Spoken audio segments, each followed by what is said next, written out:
welcome back to Beat the Count. Sorry, I can't do that. I can't do that without laughing. So for those of you who don't know, we did start it off about 10 minutes ago, and then I realized that the stream wasn't running, which is why I'm laughing presently while we do this. But welcome back to Sweet Science Boxing and MMA here in Hawthorne, California. With me is Anthony Stacks Saldana. You know what, man? What's up, man? On the very first time you came on, this is your fourth time on. Yeah. Right? The very first time you came on, I had said I was going to ask you about the stacks. Yeah. I still don't know where it comes from. It comes from me whipping out like $20,000 in cash to pay for a haircut one night. Why do I pay for all this stuff? Whoa, man. Nah. Okay. And it's a long story, man. It's when I moved from the Valley. I moved out to Southern California area. Had a couple of state checks that I had to cash. Didn't have nowhere to cash it. Didn't have a bank account open yet because I was working from like 4 in the morning till 7 at night. So I hadn't got a chance to, open up a new bank account. So hit up a guy that had a check cashing place one night. Cashed me out, I think, close to $22,000 in cash. So when I went to get a haircut, I had all this cash on me. Yeah. And I whipped it out, and the guy's like, "Damn, Stacks." And it stuck, man. And it's stuck ever since. It just stuck, yeah. How many years have you been Stacks? Since like 2006. Since 2006. Yeah, that's what's up.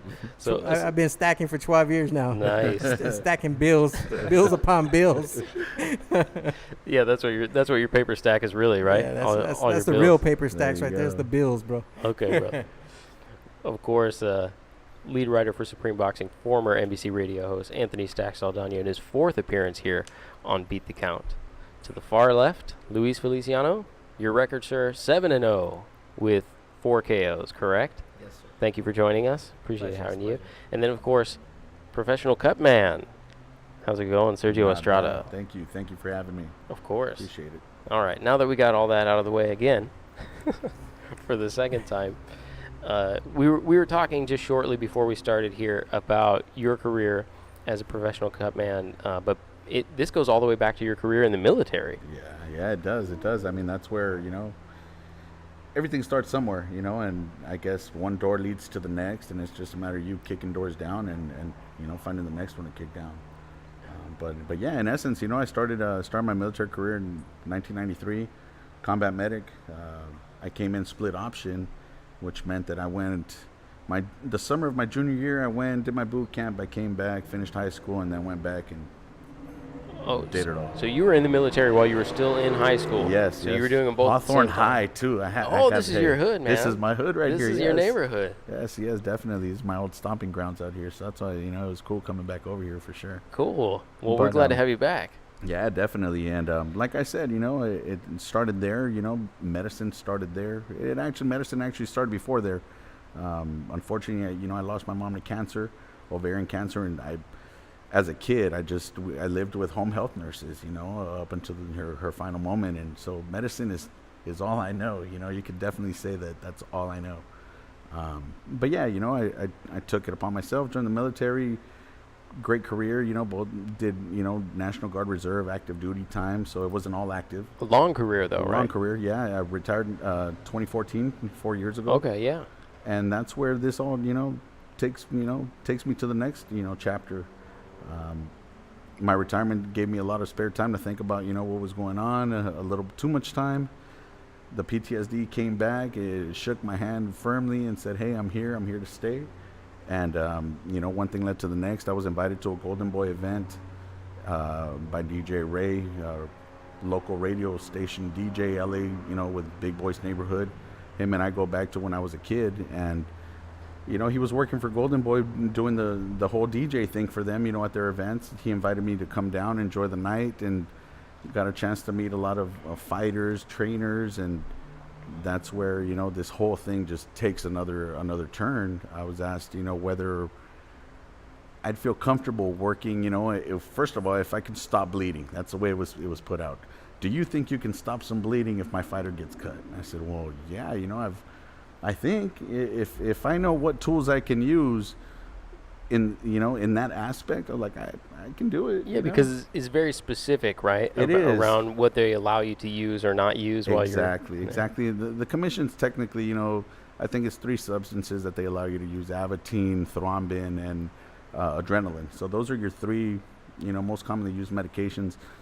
unfortunately, again, one of those learning experiences that I didn't know how you come across that. I know it's pharmaceutical. Some of this is is a type of medication that you can only obtain it through prescription. But now you don't have doctors just saying, "Hey, Cutman, Sergio, sure, here's a script for this. Go use it." So you got to be creative on how you obtain it. You got to pull strings and resources and Go a little south of the border sometimes. Hey, I won't ask where you get where your supply comes from. And I won't tell you. I'll just tell you that my fighters have nothing to worry about because I always have it on me. How about when we go off air? We can talk a little. We can talk a little more into detail there. We'll go through it after that. Yeah, cool. Yeah. But yeah, I was asked that, and I gave them the honest answer. I said, tell me what tools I can use to build you this home you want me to build you, and yeah, I could do it. So sure enough, I got curious. I started investigating, learning, and started hitting the gyms, asking questions. I linked up with Stitch Duran, one of my friends, mentor. Started reaching out to other cut men in the business, cut women in the business. Was taken under the wings of several different professional, very well-known names, and I learned. You have to put your time in, just like with everything else. Any profession you wanna take, you have to do your time. And here we are. If I may, you learn quickly. You are an award-winning cut man, are you not? Yes, 2017 MMA, Fight Book MMA actually had their awards going out, and people would come and go online and vote. Vote for your favorite fighter of the year, your favorite promotion, cutman, ref, judge, everything, and it's MMA based. But they interjected some other sports, combat sports, I should say, Muay Thai, boxing, and being that it was predominantly MMA, it was interesting that my name came up in the cutman poll, and I was probably the smallest fish in the bucket, but I never lost the lead, and that's what tripped me out. That I was complimented after the polls went, and I won the award. They reached out to me, Fight Book MMA, and they were like, what's funny is that for the length of time that you've been doing this, and the names that were in this category, you were one of the very few cutmen that were on that list that you predominantly did boxing. All these other guys were majority, MMA cutmen with big promotion companies under their belt, UFC, Bellator. So it was interesting, it was flattering. I got a lot of compliments afterwards from these prestigious names in the business, and it put me in a level where I feel I'm at par with some of the best in the business. Rudy Hernandez in boxing, big name. Mike Rodriguez, also big name in boxing as a cut man. I can name tons of them, but for the very first time, I felt like my hard work is really paying off, and I must know what the hell I'm doing to be where I'm at, and I'm steadily working, so yeah, by all means, it's great. Congratulations on the award. Thank you. And thank you for your much. service, by the way. I appreciate that. Thank you very much. A couple of quick questions for you, man. First, the State Athletic Commissions, California, Nevada State Athletic Commission, New York, because you've done fights in New York at Yes. Madison Square Garden. Now, is it like a universal, with the doctors and the cutman, are there universal rules for boxing, or is there different rules in different states? I think overall it's universal rules. They all have the same vision, the same, some are a little more strict than others. I know in just in hand wrapping, for instance, California does not allow you to pre-wrap. Yeah. They're very picky about whether you're going to use tape under the gauze, and they only allow you to use very minimal. In Nevada, you can use tape, go gauze, go tape, go gauze, which is called stacks.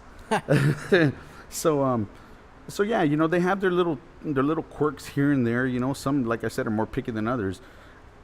First time when I worked cuts in New York City, Madison Square Garden, first time meeting the commission out there. Fortunately, I had adrenaline, meds that were sealed. But for the most part, when I pop open a bottle, because it's very expensive, when I pop open a bottle, I'm very cautious with my medical background, cross-contamination. I'm big on that, just for the safety of the fighters, or whatnot. But I use the same jar typically, you know, and I'm very, like I said, I'm very cautious about cross contamination.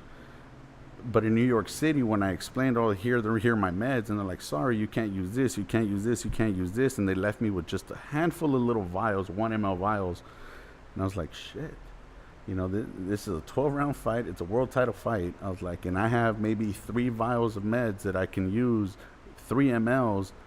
Let's hope for the best, you know. And thank God you were in Negreta's corner and not and not Vargas's corner. Man, because Vargas was bleeding out that fight, man. He was bleeding from both sides, and you know, and here's another thing, you know, that that corner, Ray Vargas, you know, world class, you know, champ, had a corner. Nacho Betty Stein, you know, another very well famous, one of the best in the business, coach. They took his meds as well, you know, So I didn't feel like it was just like, oh, you know, like they were picking on you. Picking on me. But I knew that his meds had been taken from him as well. And I learned this prior to us going into the fight, which I felt a little more at ease knowing that, okay, we're back on a fair, you know, playground here, you know, because your meds got taken, my meds got taken. I may have a little bit, but I don't know how much he has. But I know for the most part, we're both shorted on that. Yeah. Again, you know, a lesson learned, you know, be ready. And now, you know, from that moment on, I was like, okay, I'm going to take a lot of close stuff now when I travel to different, you know, cities to work, because I don't know what they're going to be like. And Luis, man, for you, Luis, how important is it to have a good cut man in the ring? Do you feel discouraged? Like, say you get cut, whether it's a headbutt or whether it's a punch, man, if they can't stop that blood, if you're bleeding, I don't know if you've ever been in that situation, but is it, how important is it for you to have a good guy in your corner, man? Well, fortunately, I haven't been in that position yet, but I think it's crucial. I have fought opponents where, you know, we've collided with heads and, you know, headbutts, and they're bleeding. Another fighter I fought in Puerto Rico, he had a cut, and his eye was completely closed. So, I mean, it's crucial. I've seen on the other side, you know, them struggling and all that. And obviously, as a fighter, you want to take advantage of that. So it's you know, it's just part of you know, a strategy. You know, Definitely. You go after that eye, you attack. You know, so I think it's very crucial. It's important to have a good cut man on your side, because, I mean, this is, you know, win or lose. This could impact the fight. And it definitely can, you know, just to follow up on that, you know, earlier on we were talking about, you know, we were discussing a whole different set of fights, a different fighter or whatnot, but we brought up the Tapia fight. Yeah. You know, you were there, and, you know, he faced an opponent, had a couple, you know, headbutts, and he got busted up open over both eyes. And it's one of those things, you know, that even the exposure that you get around the commission, you know, just working fights and being around them, and they get to know you and your history or whatnot. I've been very fortunate, man, to say that the commission here in California, Nevada, I've had a few fights and I've gotten to know a few people. I'm still, you know, chipping away at that iceberg. New York, their commission just opened up to me completely. You know, they gave me compliments from the moment that I got there. You know, I've never seen somebody so, you know, so prepared, and I have a kit, and everything is organized. I have my dries, and I have my wets, and I have my contaminants, and back to military medical setting, you know, in my mind, you know, everything is medicine, and I see it all as medicine. So I have everything separated and organized, and I show up, and they're like, oh, what are you going to use? Here, this. What are your meds? Here. Wow, everything is just ready to go. I said, well, that's the way I work, you know, that's the way I am. And they just opened up to me, and they've embraced me since. So yeah, I think, you know, just being prepared and being ready to work. I never go into the fight saying, I hope my guy gets cut. I go in there saying, you know, I hope he doesn't get cut, but I also know that if he gets cut, he's in great hands. Yeah. You know, not to be cocky, but I'm going to be cocky. You know, I'm a combat veteran. I was a medic. I've seen situations that I wouldn't want people to experience. I've kept people alive. And to me, that just gives me the vote of confidence, knowing that, you know, whatever happens in this cage, in this boxing ring, you're good. You don't have anything to worry about. Let me touch on that real quick, because you and I before this were talking about the difference between treating boxing injuries and MMA injuries. And Devon, someone who's on, hey, what's up, man, was just asking, is there a difference in injuries or treating those injuries between boxing and MMA, or do you see a difference in the way that those have to be treated? Is one more severe than the other, for instance? You'll see, And I mean, anything can happen. You know, I'm not going to sit here and tell you that you'll only have the worst cuts in MMA. You won't have horrendous cuts in boxing. That's a lie. You know, I can't sit here and really tell you that, because I've seen some huge cuts in boxing. Sure. That I'm like, what's in his glove? You know, like, Yeah. what's up? But when it comes down to it, if you look at it, yeah, okay, in boxing, you're using your fist, and they're wrapped and they're gloved. In MMA, they're dropping elbows, knees. If I can kick you with my tailbone, I'm going to kick you with my tailbone. They use whatever it takes to, you know, to win. So definitely they have more tools that can cause more damage. So yeah, in essence, I've seen worse cuts that I've worked in MMA than I have in boxing. Now, I always have that one fight, and it had nothing to do with boxing, and it had nothing to do with MMA per se. It wasn't an MMA event; it was a kickboxing event. And I've never seen a gash as big as this on the shin of this kid. It looked like someone just drilled, like a puncture wound, and no one knew how that happened, you know. But that was the bloodiest thing I've ever had to do. I remember you showing me the pictures that night, man. And it was a shin. I'm like, good Lord, you know, like. Yeah. And I was gonna ask you a question. Have you ever been in a situation where, you know, like, you can't stop the blood? Like, yes, I have, and that was one of them. Like I said, I used a lot of meds, and it was just one of those. It was a weird cut. It was just, I'm telling you, it wasn't a slice. It wasn't, you know, a laceration. Lacerations are real clean, and it's typically fairly easy to take care of that. This was a puncture wound. So I don't know what it punctured through. I don't know if, you know, maybe there was a smaller, I'm not going to say artery, because it wasn't an arterial bleed. It wasn't squirting, but it was just oozing and oozing and oozing, and I'd pack it. And I remember packing it. It wasn't like I was just applying pressure. I was packing the hole.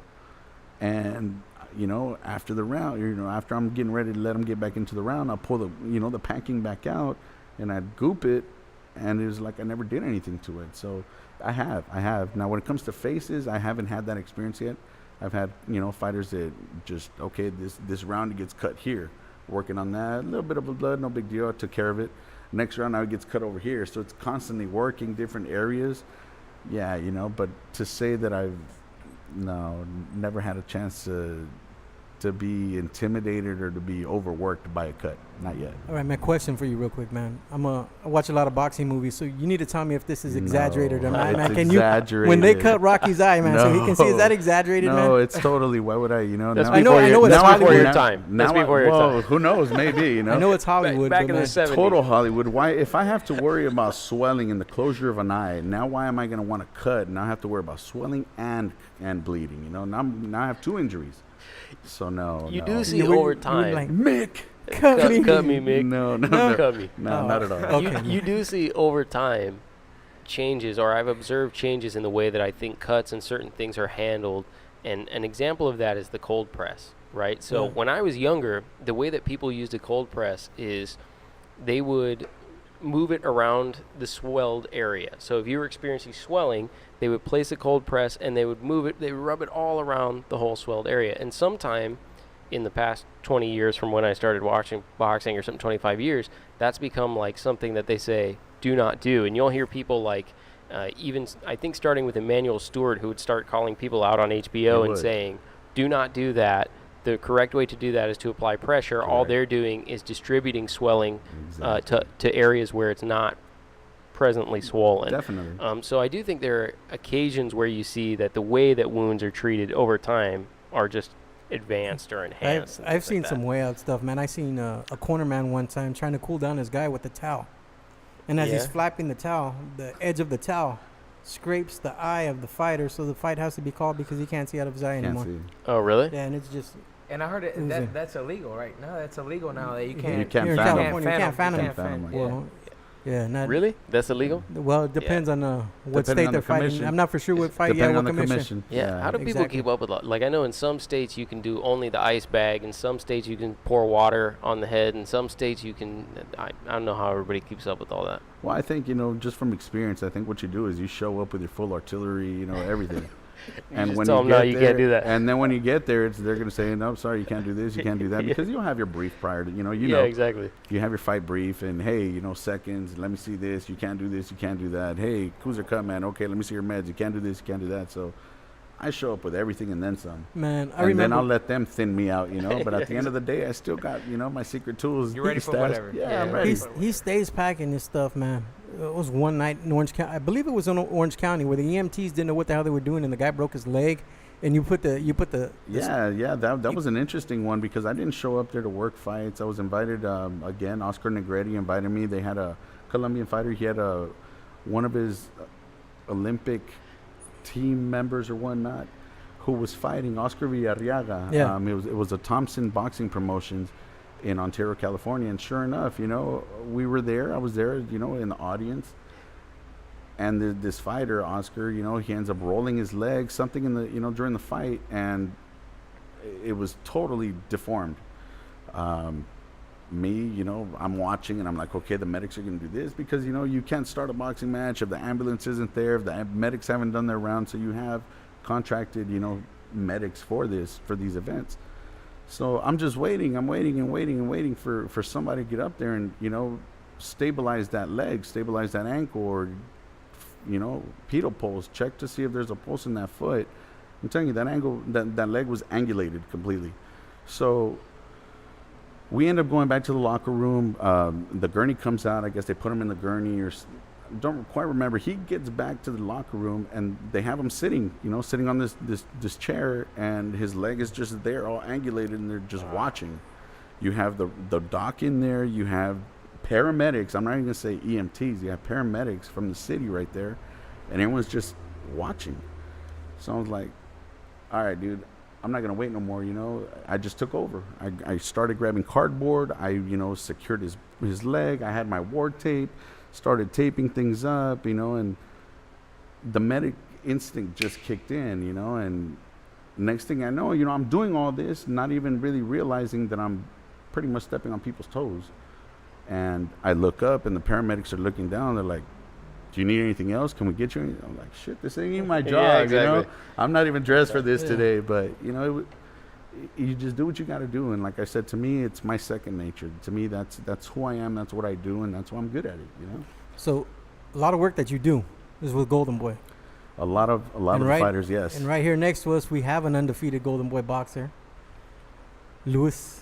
7-0, by the way. 7-0 Feliciano from Milwaukee, man. And now out here, LA transplant, staying in Covina. How's it going today, man? Everything's good. Yeah. It's good to be here with you guys. So, man, Marquette graduate, bro. You got a degree in what? Let the fans know what you got a degree in, man. Yeah, Tell I us got a a little bit about criminology, yourself. right? Yeah, criminology and law studies. Yep. When he retires, he's gonna be Batman. Right? Damn. So, you were out in Milwaukee, man. Are you from Puerto Rico originally? Because you're Puerto Rican, right? Yeah, I'm of Puerto Rican descent. Yeah. My parents are from there. I was born in Milwaukee, but I was pretty much back and forth. I did a lot of training in Puerto Rico, so I consider it like my second home as well. But yeah, my parents are from Puerto Rico. So, two different sides of the scope, man. A fighter and a cop. Criminology, and basically, when people take criminology courses, is to become, a law enforcement Eventually, officer. yeah. So, first, what got you into boxing, and then what made you, want to get a degree in criminology? Yeah, so with boxing, I kind of fell in love with the sport at an early age. My dad was a big boxing fan, always had boxing on at the house, and I just, I kind of caught on that way. 3 years old, I was watching, my idol, Felix Tito Trinidad, watching him fight, and he was just so exciting. And I told my dad finally, when I was 3, he actually bought me a pair of gloves. And then, that's where I kind of just, going around punching things and all around the house and punching people and stuff and whatnot. And then at 7 years old, I told my dad, I want to start boxing. I actually want to start boxing. He said, all right, sounds good. Took me to the gym in Milwaukee, United Community Center with Israel, Shorty Acosta. And that's where I started, and here I am today with Golden Boy. It's kind of one of those things. I had a pretty good amateur career, and now I'm a professional for Five-time national champion, five-time correct? national champion. Yeah. won the Pan Am Games as well? Yep, I participated in 2 Pan Am Games actually, and just came up short making the Olympic team. That was obviously the big, my big goal. Just came up short. I did fight in 2 Olympic trials, 2012 and 2016.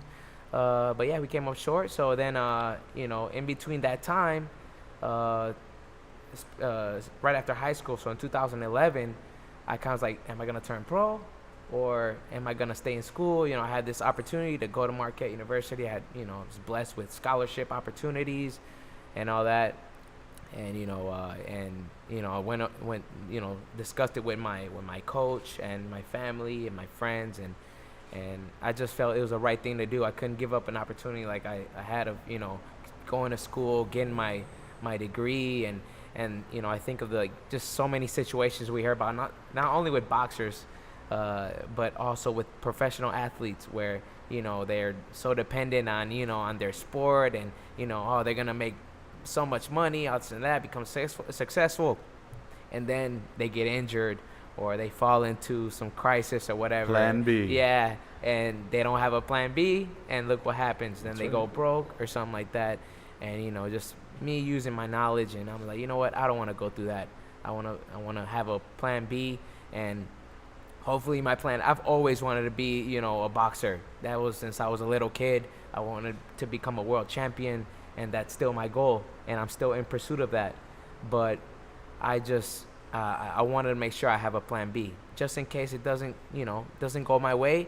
I'm gonna be all right. So I'm gonna be financially stable in my life, like that. Kind of just thinking that way, and I think I definitely made the right choice. With that being said, man, a lot of guys in boxing, man, they call it the poor man's sport. A lot of guys come up from the streets, man, and that's all they have.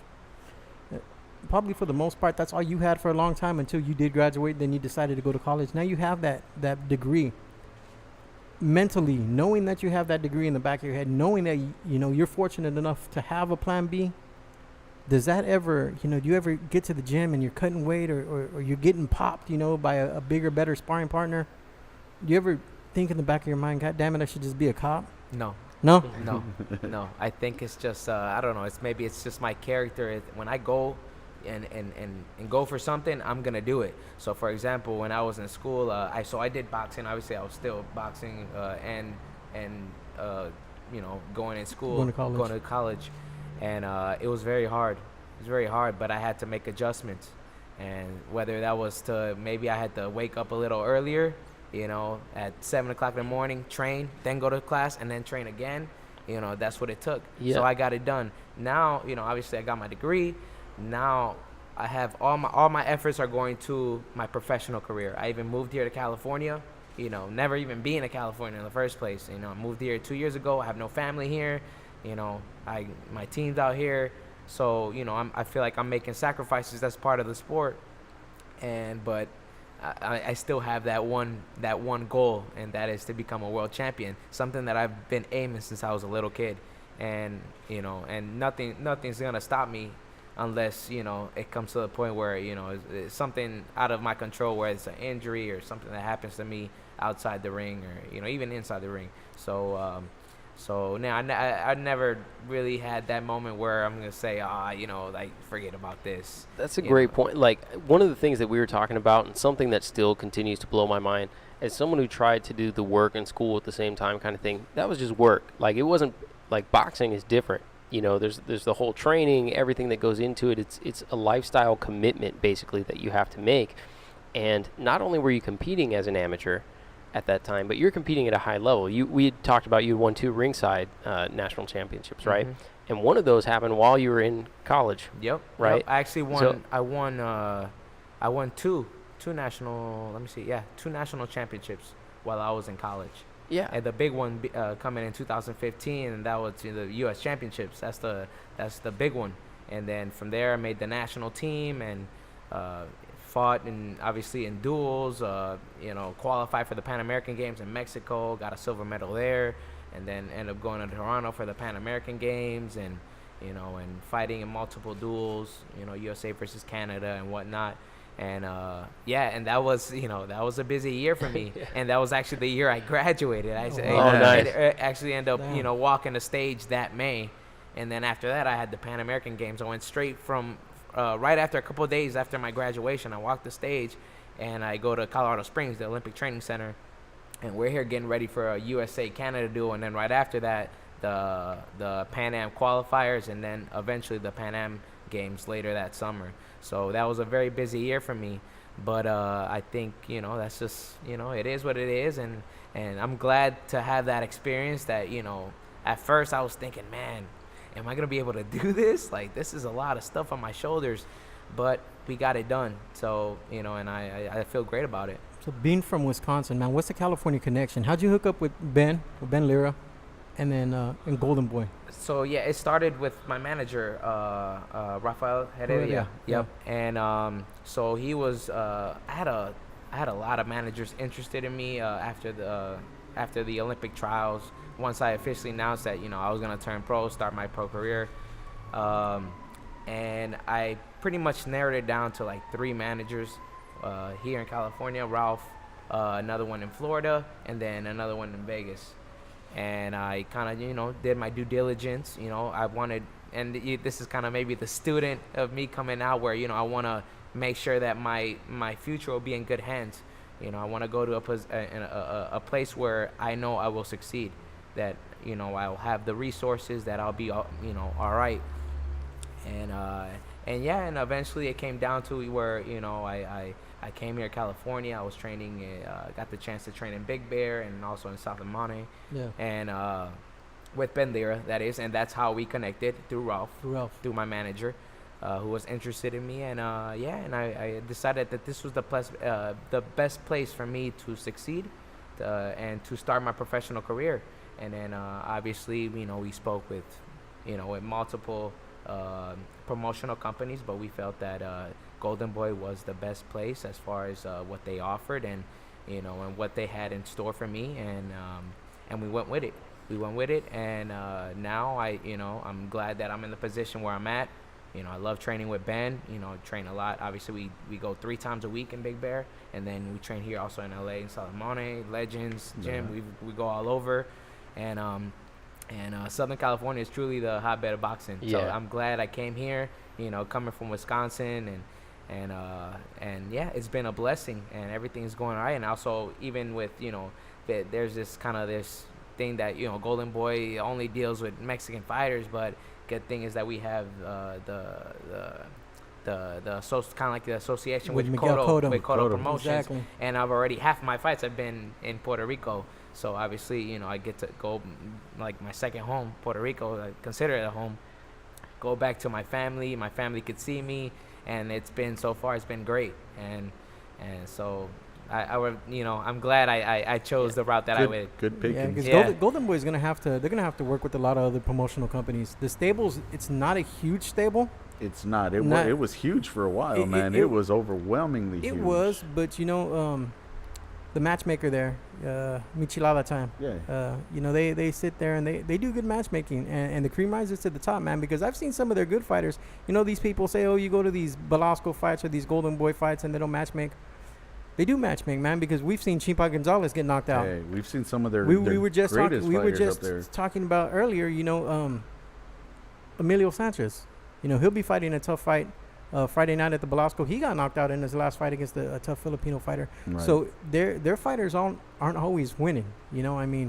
There's some good matches, and the same thing I was telling Luis earlier, man. Sometimes you get these guys from Mexico that you're fighting, especially your first 10 to 15 fights, You're getting these opponents that you can't watch YouTube videos on them. You don't know, right. Their background unless you're fighting somebody here from the States, It's tough to decipher who you're fighting. So you got to go in, man. You got to go in and give 100% each time, man. And and especially, like I said, with Golden Boy now, they're going to have to start reaching their hand out to other promotional companies.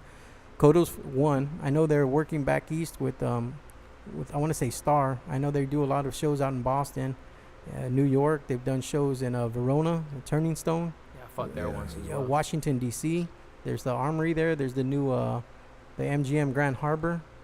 So I know they got East Coast fighters too. The Bernard Hopkins, man. He has a lot of these Philly guys signed. So it's not just Mexicans, man. That's a myth. Go to the Golden Boy site. Look at all the fighters they got, man. They got cats out of New York, Wisconsin. Yeah. Nico Valdez out of Florida. Valdez, yeah. You know, Demetrius Allen. You know, they've got Kevin Rivers. They've got a few, man. I mean, and I don't work for Golden Boy, and I'm not trying to go to bat for them, but you know, they give this guy an opportunity, and your two stablemates also fight for Golden Boy. Your managerial stablemates, correct? Yeah, Jojo and Diaz and Bandido Vargas. and Bandido, yeah, Francisco Vargas. Mm-hmm. Yeah, man. So you got a fight coming up pretty soon, huh? Yeah, August 17th. You know, we've been kind of, you know, going up and down with different dates. We were set for August 11th, and we actually knew this even like right after I fought, which my last fight was in June 14th in Fantasy Springs. Yeah. And they told me, all right, you're on for August 11th, so I was getting ready for that, and then that didn't happen. Then we were pushed to September 1st, and then now August 17th. So it's been kind of up and down, but hey, this is part of the game. Got to stay ready. So hopefully we're stuck on that day. We still don't have an opponent yet. That's been the whole issue, just kind of finding an opponent. You know, opponents haven't been taking the fight, so that's something that's out of my hands. But, you know, just stay ready for anybody. As of right now, we still don't have an opponent, but hopefully we're still on for August 17th. And yeah. So Something that we touched base on shortly before we started here is your professional career. As you started, you jumped straight into 6-rounders. And we talked about the fact that obviously you have a wealth of amateur experience, you have all the national titles, but you see a lot of people who don't go straight into sort of that 6-round, regardless of what their amateur experience is. How does that decision come about to go with 6-rounders? Is that a decision that you're making, that your management team suggested, or and what is the deciding factor behind skipping 4-round professional bouts? yeah, well, it started through my team, specifically my manager, and he was like, hey, like, you know, we'll jump right into 6-rounders, and I kind of agreed with him, and my coach as well. So obviously we discussed this as a team before my pro debut, and I like the idea simply because me specifically, I'm kind of like a guy that likes to take his time. I would like to catch my rhythm, and sometimes, you know, as we discussed, you know, in a 4-round fight, you're here, you know, trying to catch your rhythm. You're trying to, you know, measure the guy out, and then all of a sudden you notice half the fight's gone. You know, it's round 3. It's like, okay, it's time to pick it up. You know, and it, you know, depending on how Stack said, you know, some of these fighters, they're coming in, and you know, there's no break. You know, they're coming in, and you could be down by round 3. So you got to pick it up, and then you only got a couple rounds to, you know, kind of, you know, win the fight. It's kind of that, you know, kind of how it goes. But I'm glad, you know, we were going to be ready for 6 rounds, you know, training in Big Bear and doing all that with the altitude. We were going to be more than ready for 6 rounds, and, you know, we actually right after, so now we're fighting 8-rounders. We're actually potentially looking for 10-rounders. So so we're ready to make that jump. So we're more than ready. But that's how I started with the whole 6 rounds, and you get paid more too. That doesn't hurt. It doesn't hurt. So up in Big Bear, man, I've been up there a few times. I've watched G work out a few times. And this guy, for those that haven't been to Big Bear, man, his training is unlike anything I've ever seen in my life, man. This guy will go 4 to 6 hours straight with like little 2-minute increment breaks, like every so often, and this guy just goes and goes. So do you undergo his regimen when you're up there? Yeah, we do the same training. Yeah, G we does? do the same training as G and all the guys up in Big Bear. So that's the strength and conditioning, all the sparring. So we do 4-minute rounds, 30-second breaks. So we go through all the, basically we do everything that the guys do in Big Bear, we do. So, and then we're up there pretty much three times a week. Those are our sparring days. Monday, Wednesdays, and Fridays, we're up in Big Bear. And then Tuesdays, Thursdays, and Saturdays, we're training in South Amana at Ben's gym, my coach's gym. So, essentially we're doing the same thing, and I'm glad to be kind of, you know, involved with that. I mean, it is, as you said, it's grueling training. It's not easy. It's very difficult. I remember before I even turned pro, before I signed with Golden Boy, I had 2 months, about 2-3 months of training camp in Big Bear, where I was staying in Big Bear. Yeah. And, you know, maybe they're just testing me out or something, because being up there with that kind of training and by yourself, it gets a lonely place. You talk about Big Bear, you're not talking about Las Vegas or downtown Los Angeles here, you know? Yeah, you're in the woods out there. Yeah, you're in the woods, you're by yourself, you know, it could be pretty lonely. you know. But yeah, I mean, that's that training camp life where, you know, it's just you. You're up there, you're working, you know, you have no distractions, no temptations, you know, you just, you know. And that's you're what working. it boils down to. You know, if I may, you said earlier on, you had to make some sacrifices. You know, I think life is full of sacrifices. I think at the end of the day, if you have a vision, you have a goal, you're going to chip away at that, and you're not going to see them as sacrifices. It's just part of the process, you know. And if you're okay with putting in the work to achieve the goal that you're actually, in essence, you know, busting your ass for, when you reach that goal, there's no sweeter moment, you know. It's the sweet science just happens, you know. Name drop right there. Name drop, yeah. There you go. you caught that. And you caught that. I got it. And you can Yeah. you can see it in the fighters as well, man. There's fighters that are truly hungry. They're humble, for the most part. You know, I've worked with a lot of, you know, around and seen a lot of these younger fighters, man. And there's some that and you know this, man, because we've talked. Yeah. There's fighters that are too much into their phones, into social media, That's right. and about what my bitch did and this and that and this girl, that girl, and not worrying Whoa. about. No, straight up. I mean, can I get a ride to Vegas?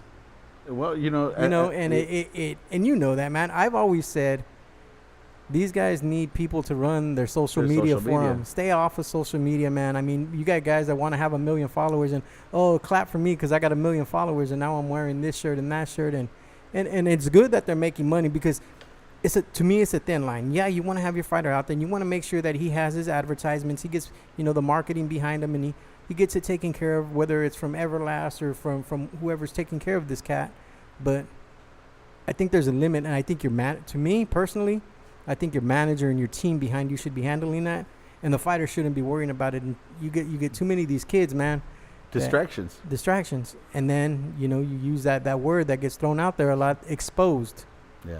You know, they build them up, they get them to 15, 16 and 0, you know, 12, 13 knockouts, and they put them on a platform like they're the best thing since sliced bread.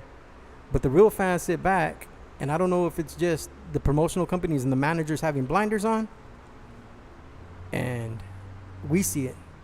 We see what's happening. This kid's not progressing. He's not fighting the fights he should be. And then it happens. They get and then beat. It blows up. It blows up, and then, oh, well, you know what? The cream has to rise to the top. He didn't cut it. We're cutting you. Yeah. And then they're gone. And that's why, like with him, you know, staying focused is so important, man. How do you guys feel about today, for instance?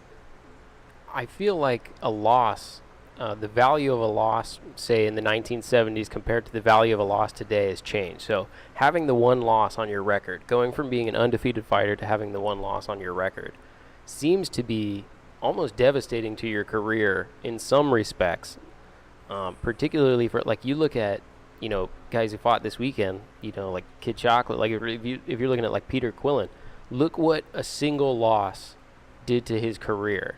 It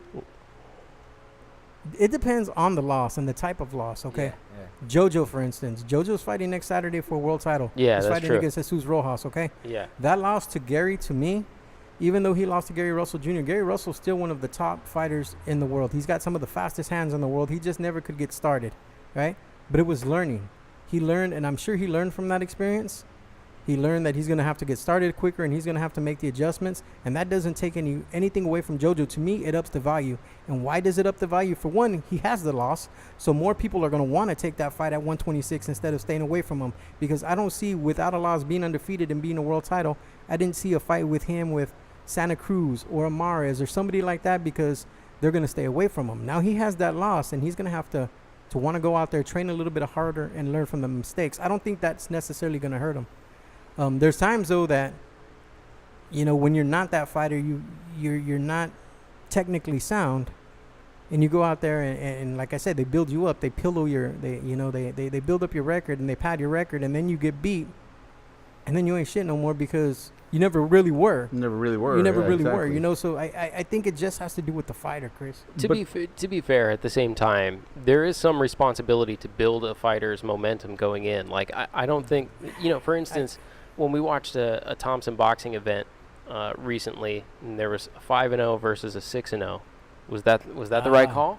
You know what? That's competition right there, You know but what? that's not necessarily the right call for those fighters. You know, I don't know. You know, I know that the kid from Riverside wasn't signed with Thompson. Mario Hernandez was from TKO Boxing. Jonah Flores, the Mexipino. I know he's not signed. He's not signed with the promotional company. So for him, he's going to take that fight. For Thompson, sometimes I think on the business side, you have to put your opponent in there, especially when you're at Superfly 115. You know, there's not a lot of competition at that level. Around the world, there's not a lot. I mean, even in LA, I mean, you've had Chocolatito here in the gym. Yeah. There's not a lot of sparring for those type of fighters out here because of their division. So sometimes you have to take that step. I know for Jonah, if he wins, he's probably going to get signed by a promotional company and it boosts his career. Same thing for Mario. You know, I mean, he's got to take that fight because he's got to prove to Thompson what he's really about. I don't think either one are world class. They don't have a lot of national titles behind them. So as far as the business aspect, if I got somebody that's I'm still a little bit iffy about, I go ahead and take that fight. You know, if I'm Thompson, and I go ahead and put him in that fight with Jonah because it's going to let me know where Mario's at. It's gonna be a measuring stick. Can I build him up? I don't know. Is it worth my time and my money and my effort as a promoter to build this guy up if he's not going to be on that level? Sometimes, you know, like I said, it depends on the fighter. You get a 7-time world champion. Of course, you want to build him up and pump him up and, you know, and make him the name because you know he has that amateur career. You know what he's about. And more than likely, the only thing it's going to be is the adjustments from the amateurs to the pros. Fine-tuning them. Fine-tuning them. Yeah. Exactly. And you fine-tune these guys. Some of these other guys that come up, either you're hungry and you really want it, and it's going to be more of the dedication and the will to get in there and train than it is the skill level. Some of these guys are naturally skilled. And it's sad because you got people like Bronner that are just naturally skilled, man, and they don't use their goddamn talent. They have all the money in the world to train. They have all the skill in the world, but they don't use it. And then you have guys that don't have all the skill, but they train their asses off. They're in there 7 days a week. They're running. They're training. They're always staying in shape, and they want it, and they're hungry. Yeah. Alvarez, for instance, last night. Yeah, I think one of the differences, just on the Jojo Diaz fight, a comment on that. One of the differences with that is he fought a competitive fight with Gary Russell. So if he went and got KO'd by Gary Russell in the first 2 rounds, that's different than fighting a competitive fight where you're actually winning rounds early on against Gary Russell, where you're going straight up like 50-50 with Gary Russell until the later second half of that fight.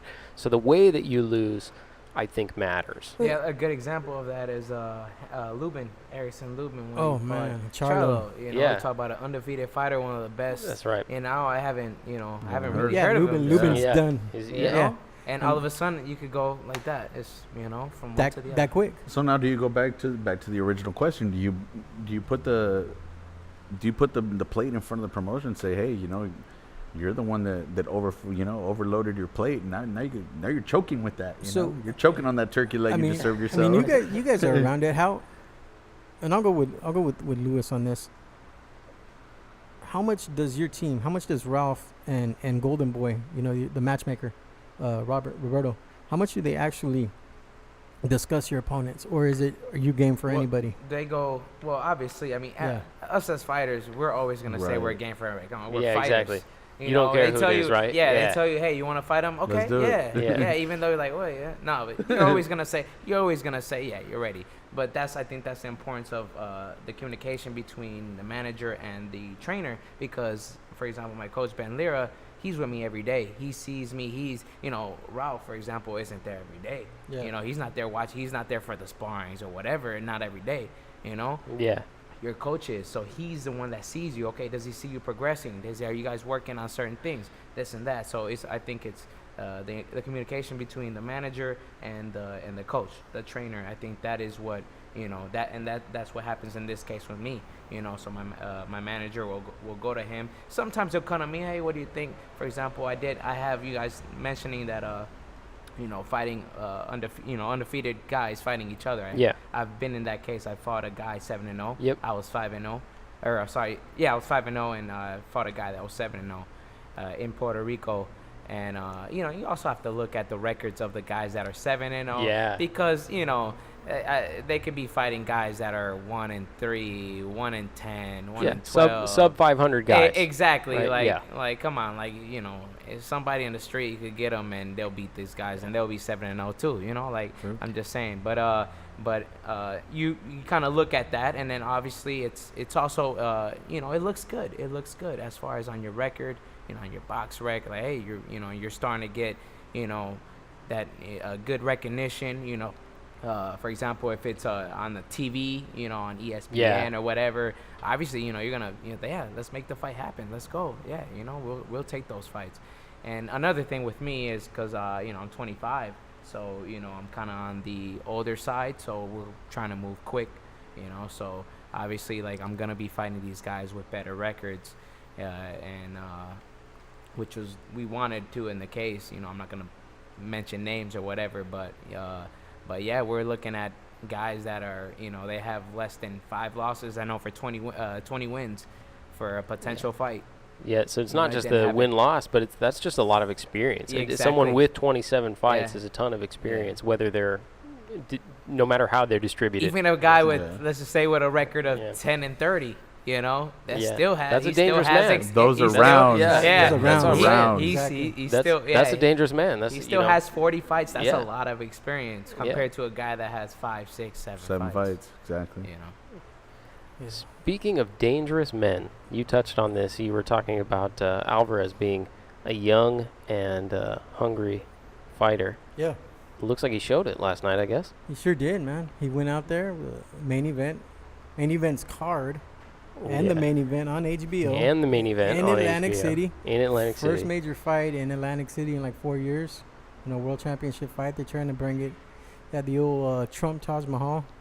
Yeah. It's now the Hard Rock, I guess. The Hard Rock. Yeah, it's the Hard Rock. They remodeled it, had a sold-out house. My friend Gail Falkenhall, shout out to Gail if you're listening. She's the PR for main events. And they were busting their ass trying to get it pushed out here. I know that Kovalev's workout on that Thursday was the same day as Mikey's press conference out here in LA, so it didn't get a lot of love. But man, they showed up in bunches out to the fight. They sold out officially a few hours before the fight, man, and it was a good card. Kovalev went in there and he got his ass handed to him, man. he didn't look good from the jump. So Alvarez popped that jab and it threw him off his game, man. But I thought so too. You saw my comment, right? But before we get into this, man. Oh, you know what? Actually, I'll talk about it after. I got some stuff to say afterwards. But yeah, I mean, it's he went out there. He looked uncomfortable. He didn't look like his mind was in the fight. I made a comment on HBO's. You guys have probably seen it on the Facebook and stuff like that. But I commented on HBO's post after the fight, which was that I think their unofficial scorecard was heavily influenced by the perception that Kovalev is the hardest hitter, that there is in boxing. So basically, Kovalev comes into the fight with a reputation. You therefore then judge based on saying that, well, he hits harder. So in close rounds, therefore he is winning because Kovalev hits harder because we know that in the past he's been a heavy puncher. Yeah. And it ends up stacking up rounds for Kovalev that he maybe shouldn't win because you're not experiencing the shots. It's not really fair to say that his shots are hurting Alvarez or damaging Alvarez any more than Alvarez are damaging him. And my perspective looking at it was, particularly in the first 2 rounds, those shots appeared to be making Kovalev uncomfortable, right? So like there are jabs that are snapping his head back.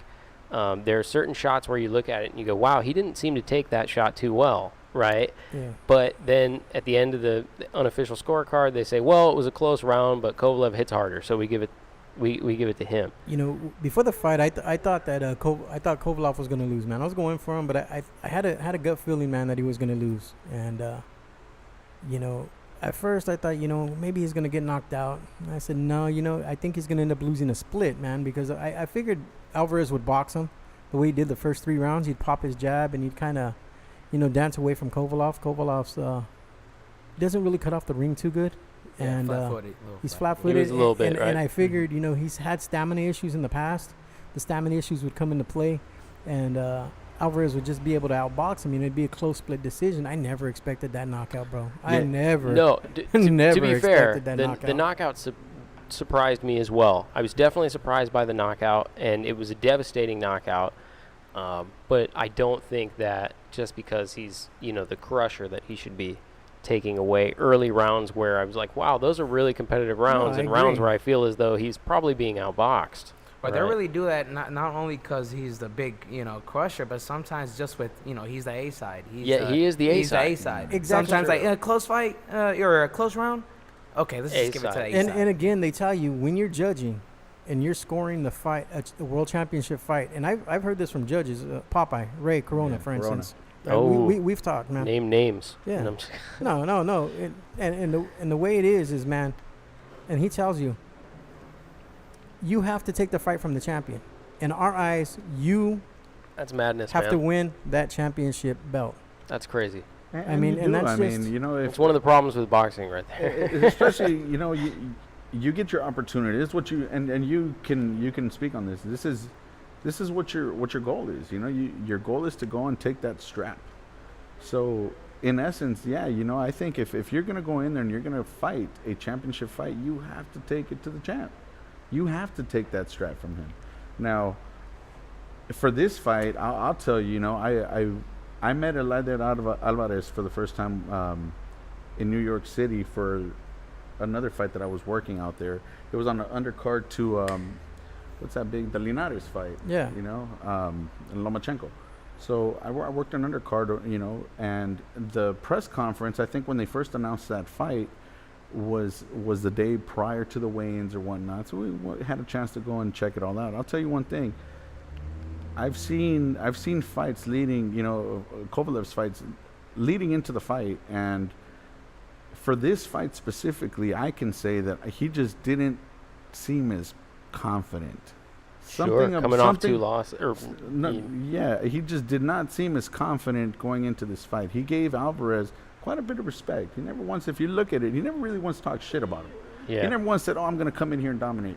So to me, okay, that already is kind of raising flags. Alvarez is a name that no one's seen him, nobody's really heard of him, and you're looking at these fighters coming into the ring, and you see, like you were saying, Crusher's emblem on the mat. Yeah, exactly. Crusher Promotions. Yeah, exactly. So come on, this little guy coming in, everyone's already overlooking him, but he comes in and he does his thing, It didn't bother him one bit. Didn't bother him a bit. Yeah, he came in mentally ready, and you and I spoke about this. Yeah. He came in mentally ready, and he did what he had to do. I've never seen a look so intense. You see what his face looked like before, in between rounds, like right before the round would start. The look that was on. My wife made a comment. He was so focused. Why is he so pissed off? I'm like, because he's getting it. He's getting it. Yeah.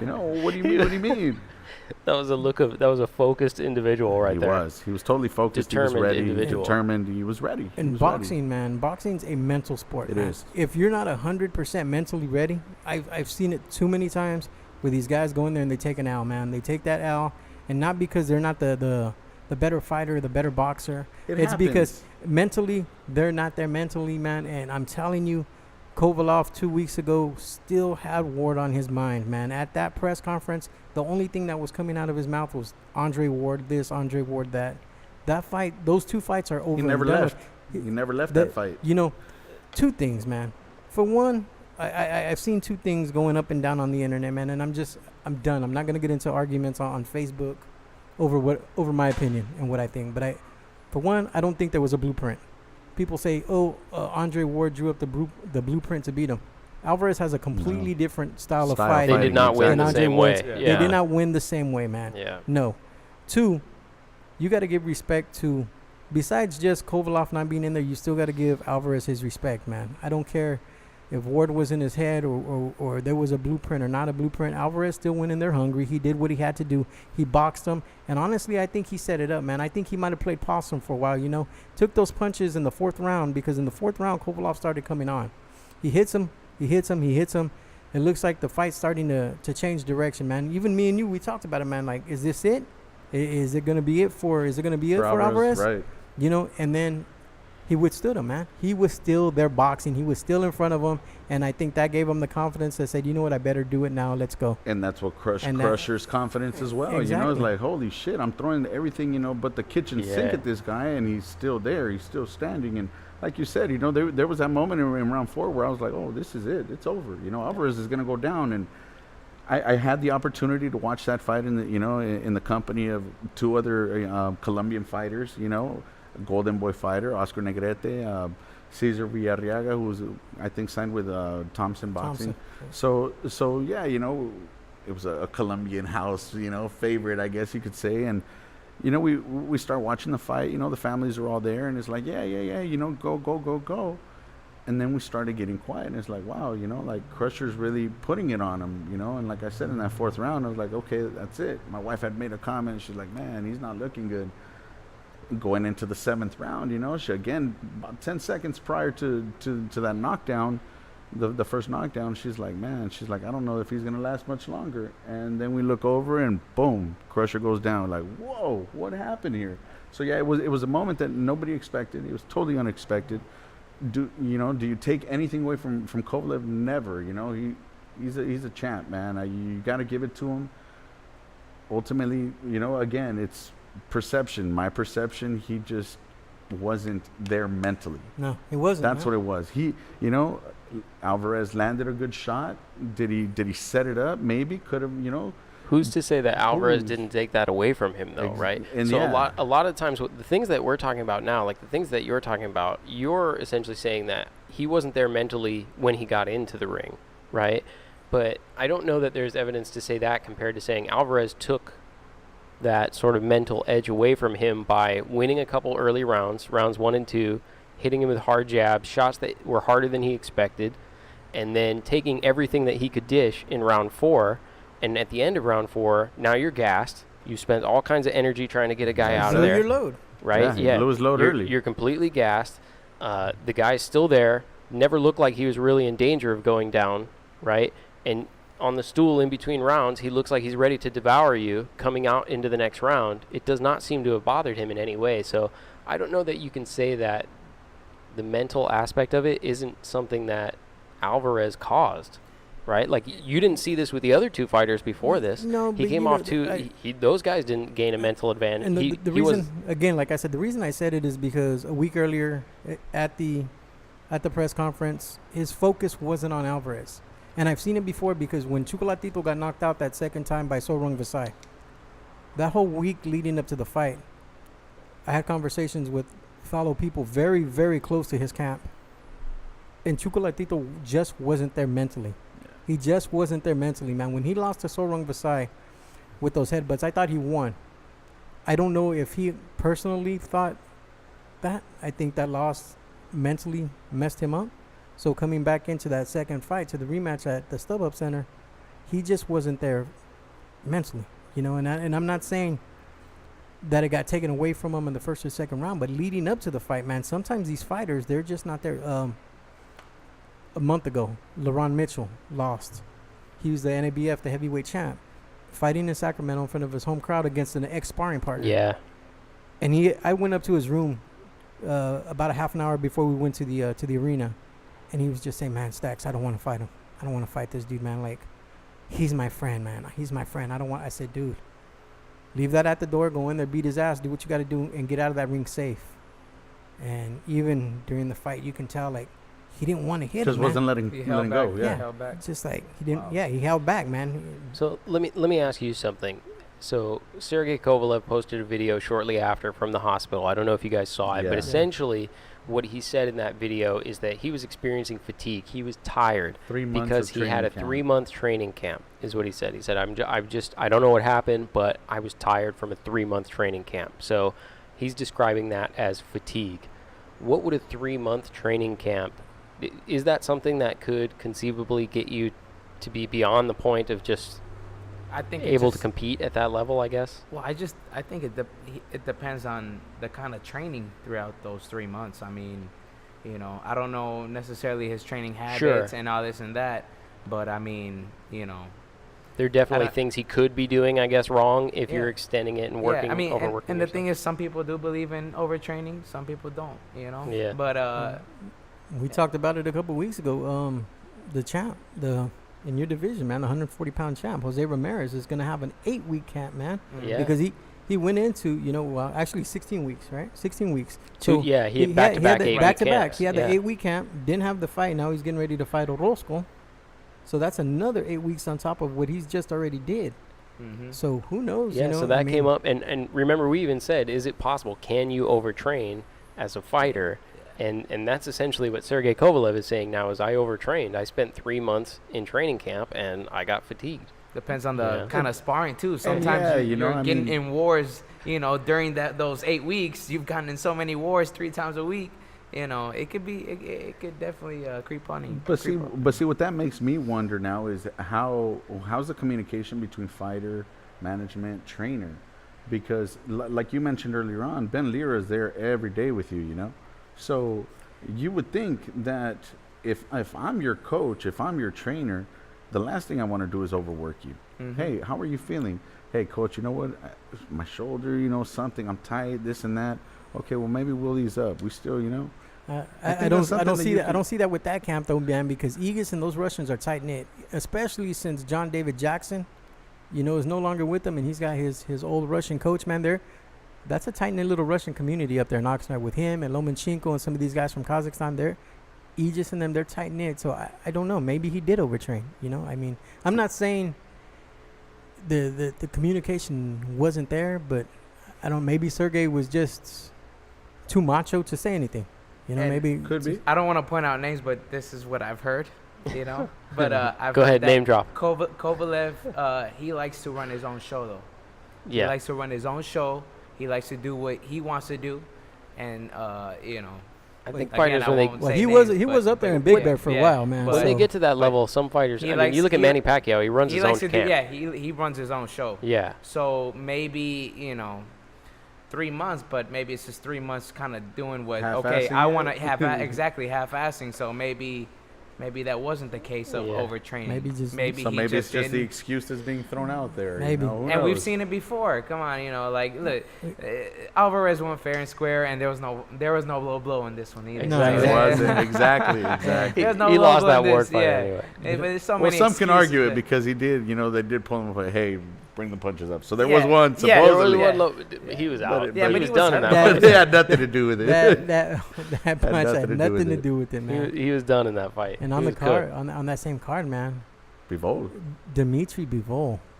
just dominated from the beginning. That cat right there, he can fight. He can Mhm. box. Let me ask you guys something. So coming into that night, we're expected to believe, or what HBO would want you to perceive, is that they have the number 1 and number 2 light heavyweight in the world, right, participating in the main event and the undercard, right?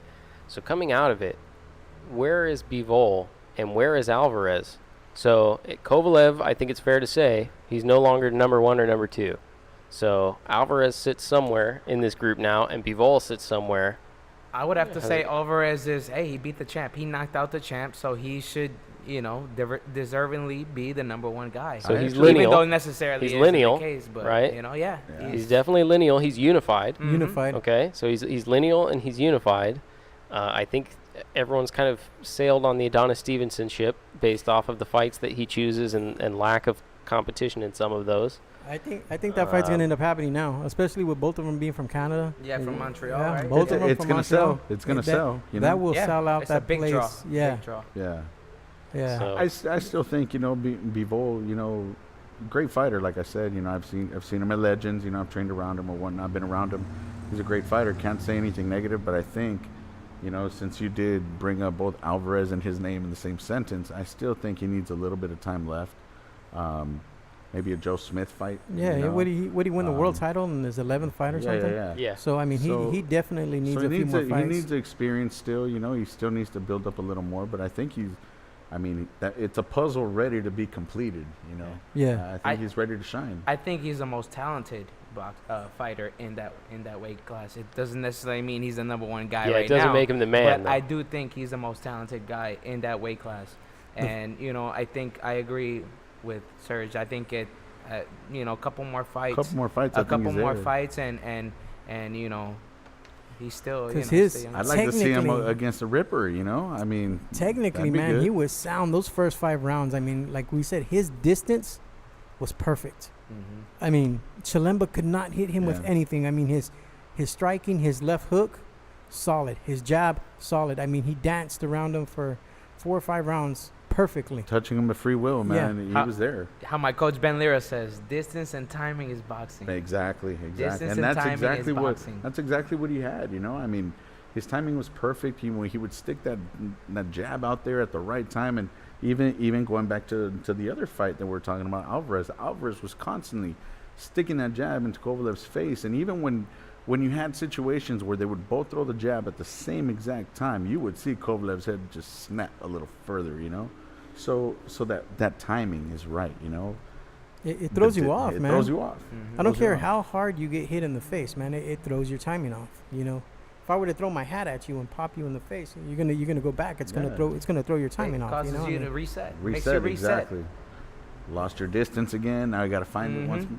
But man, Bivol, it's like he had a cord attached to him, and he was just like perfect. You know, like and I'm gonna keep you here the whole time. it's funny that we're talking about Bivol. I should have did some more homework on the way in, man. I should have actually called Vadim, which is his Right, manager. Yeah, because there are some rumors out there, and I'm gonna have to call him and find out. But there's rumors that he's gonna be leaving main events, and this is just a rumor, and that he's gonna sign with DAZN. With the zone.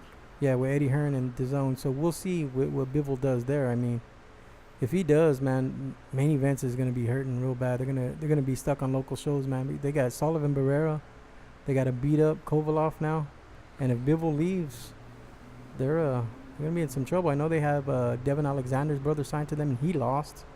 He took an L yesterday. So Well, let's talk about that real quick because that's another Devon fight. Alexander. Devon Alexander takes the loss by majority decision. Did you guys watch the fight? No, I I I missed missed You that didn't? fight. I watched 8 rounds of it, man. So and then the clock hit 7, and I didn't even push record. I just changed it. you're to like, the- that's it? That's You're it. like, I'm done? Look, man. If it would have been an entertaining fight, I think I would have stuck to it or even recorded it, or not necessarily.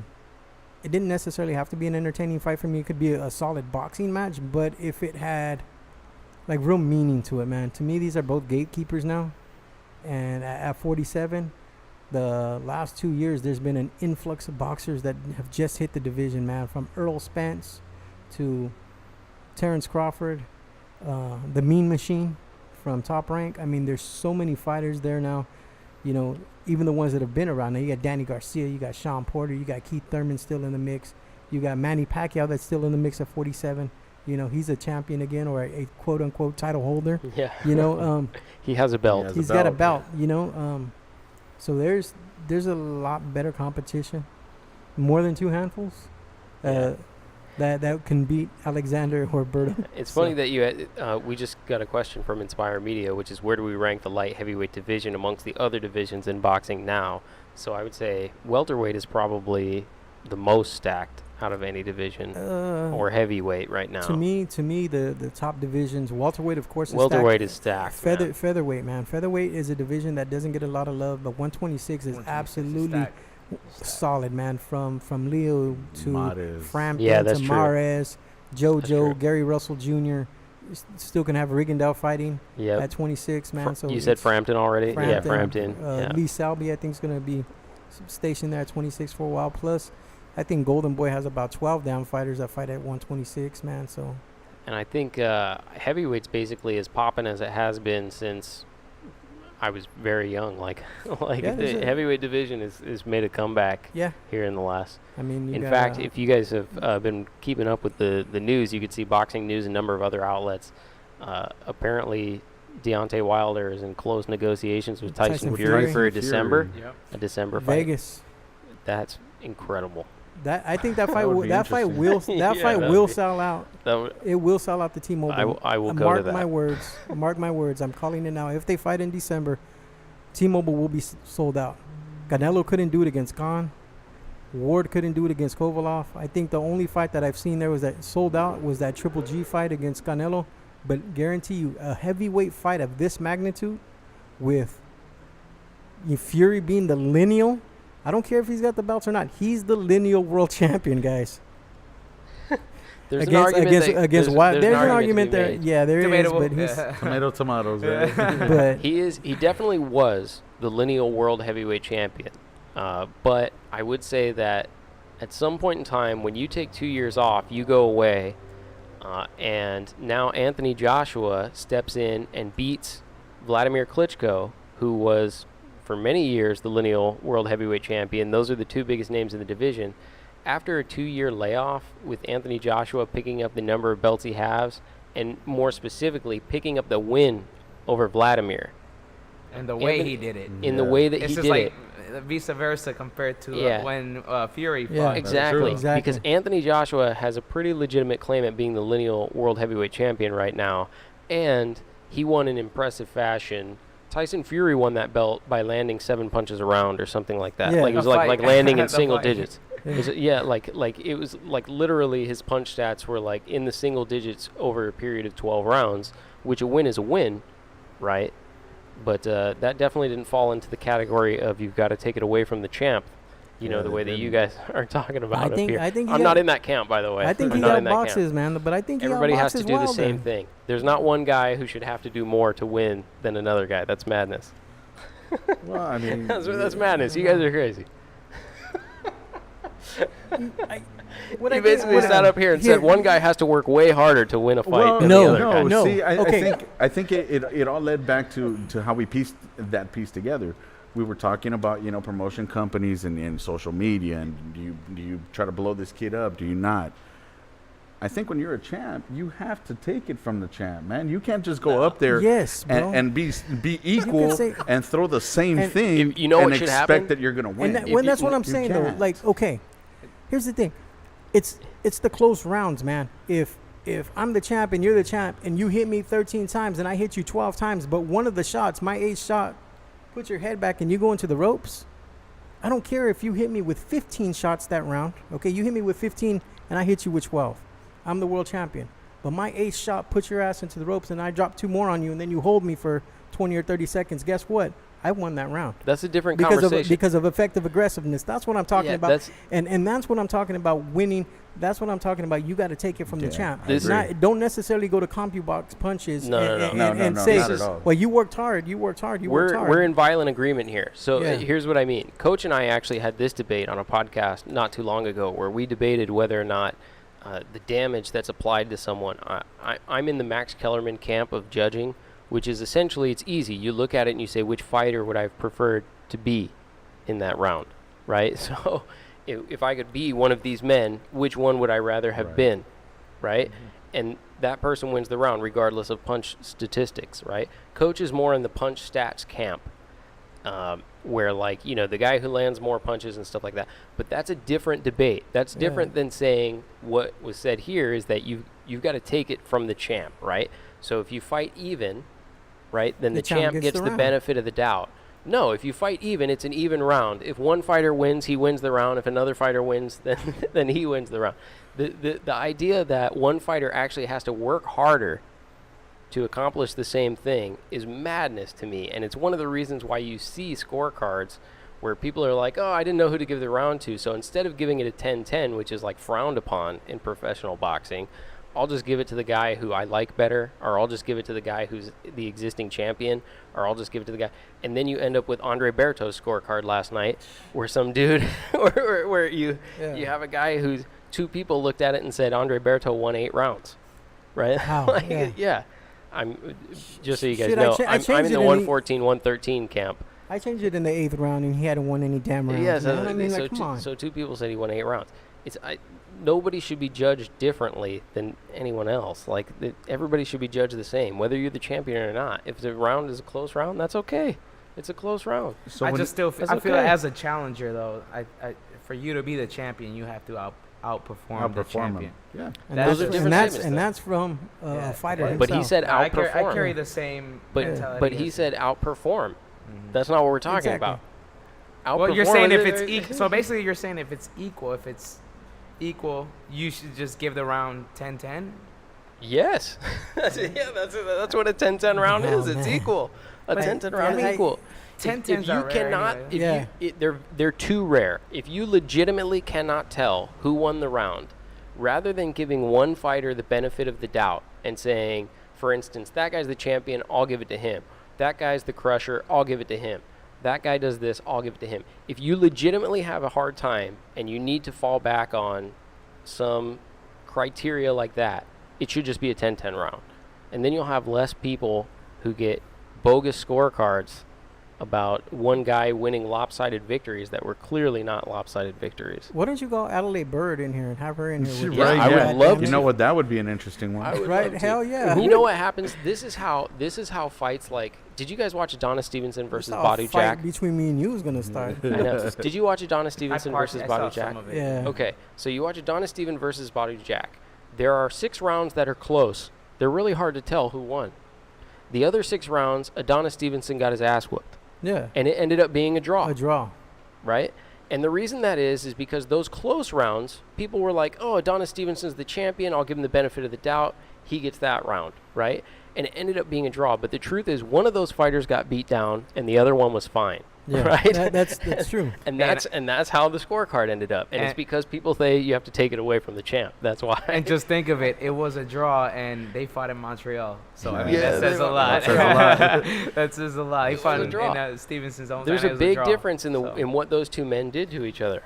Right? There's a big difference in what those two men did to each other, but it didn't show up on the scorecard. That's what you can do. That's what you can do tonight. Create a poll, man. So which one of the see what your poll scorecards do says. you think was more accurate then? Because if you look at the Bivol fight last night, I think one judge had it like 8-4, and the other two had it like, completely. Yeah, I think Bivol. one had a 120, 108, Yeah, exactly. 119, So- 109, and I think the other one had it like. So when you look at it like that and you use those two scorecards, what's your perspective? My perspective Were they is just giving it to him because he was, the champ, or was this person actually saying, you know what, this is really what happened, 8-4? No, I think I don't think the 8-4 was accurate, but what I imagine happened in that fight, and what I think you'll see if you look at other fights, is there's this concept of a courtesy round, which is a real thing in boxing. You can see it on all kinds of scorecards. Yeah. The courtesy round happens when one guy is losing so badly that when the other guy just does better, you give him a round. I did that yesterday in the fight. I just told her. I said, you know what? I'm gonna just give Chilemba that round. Yeah, I said it's like 6-0. I'm just gonna go just that's because. called a courtesy round, and it doesn't make a difference in the He overall looked, winner. He looked okay. Yeah, but what happens is he goes from getting beat down, which he was, to being like, oh wow, that was kind of a competitive round, Chilemba, right? Exactly.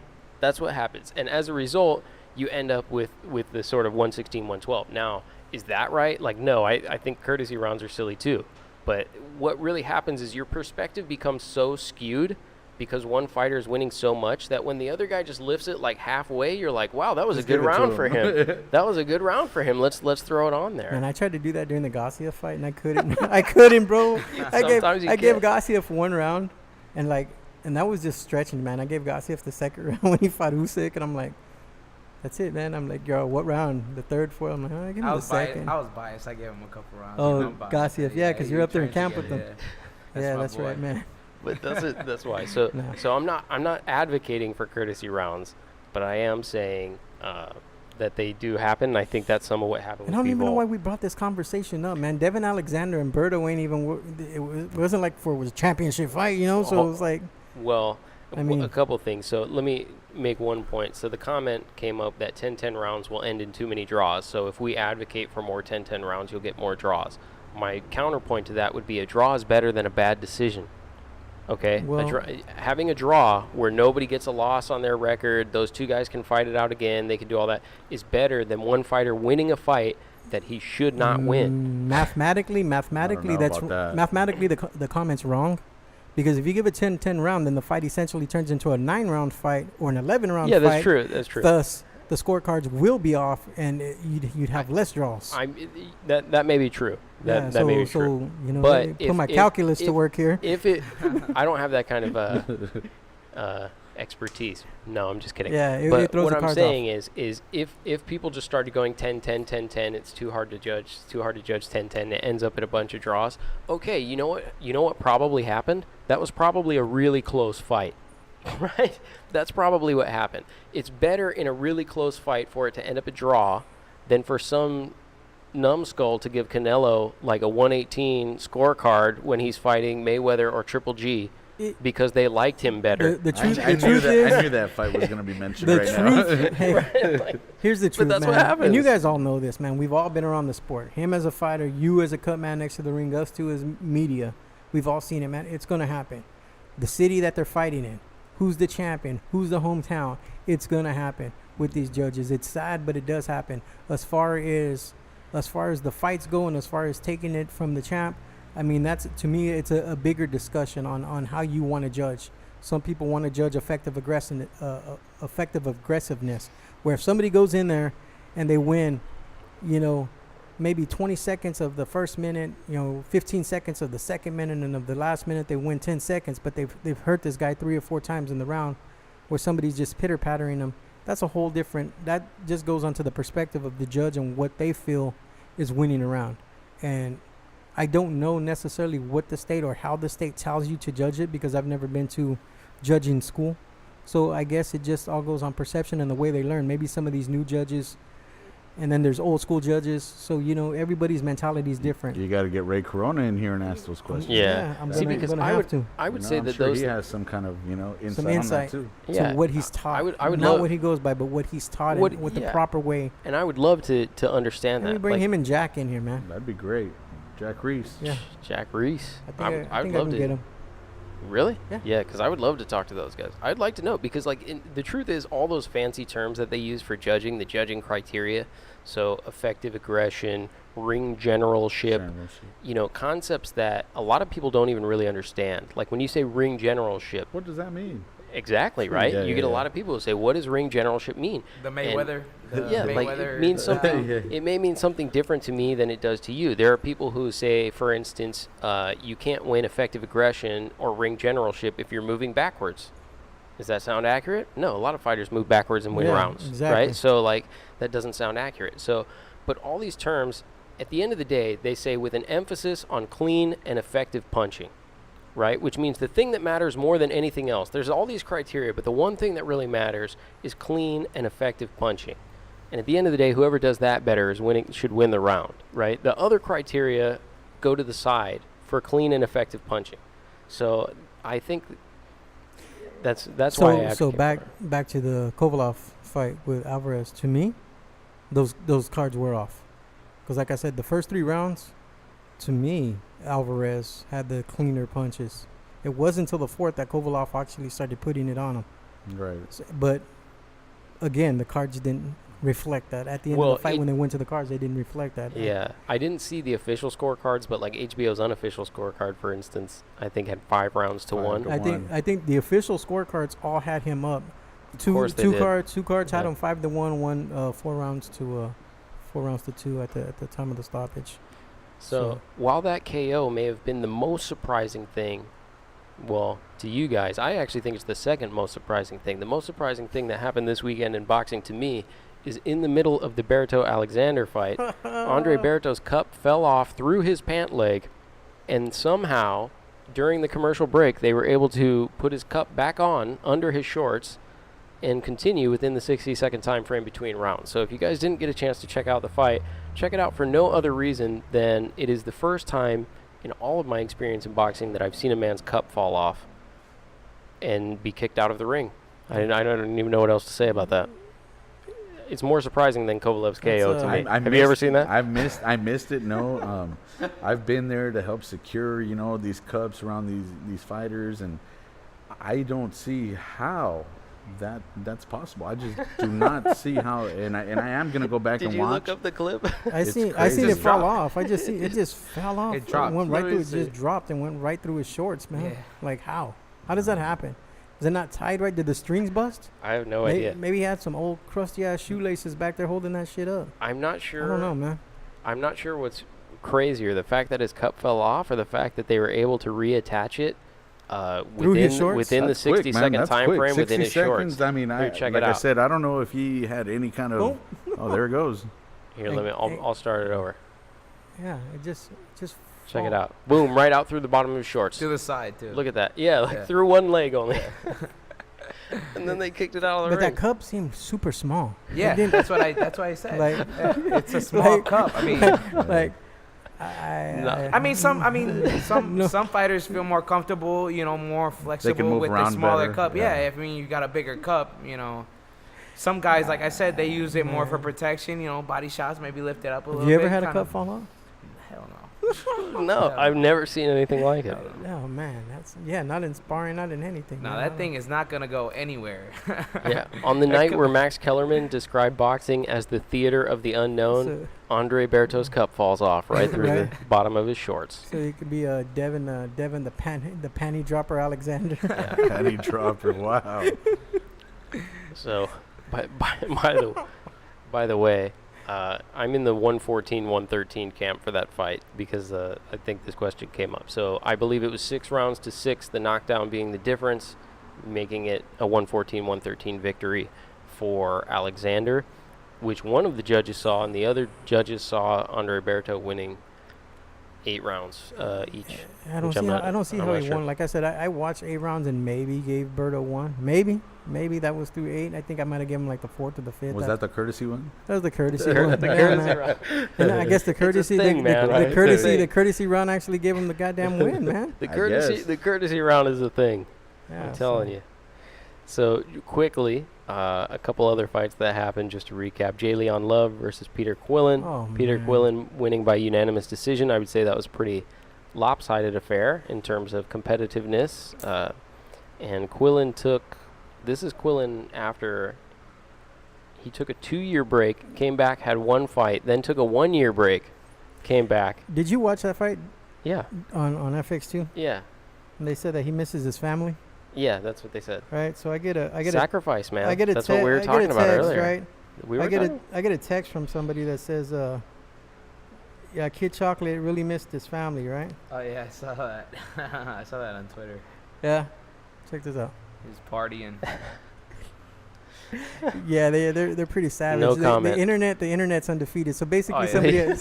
somebody on Always Twitter, will. Always The will. internet is somebody undefeated. somebody on Twitter basically says, yeah, Peter Quinlan misses his family and has a picture of Quinlan surrounded by about, I don't know, 9 or 10 broads, and one of them with their titties hanging out. So, yeah, and good job, Quinlan.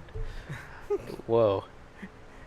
Well, yeah, I no, mean, I think that's actually that's one of the reasons he He had came home? said to take all the layoffs. But we were talking about it earlier. There are sacrifices that you have to make for the sport, and this is one to compete at this level, which to be honest, you don't actually have a long time to do. If you look at the shelf life of a boxer, it's not like most people aren't Bernard Hopkins and get to compete at that level until they're 50 years old, right? That's true. So there's definitely sacrifices you have to make, but it can only go so long, you know.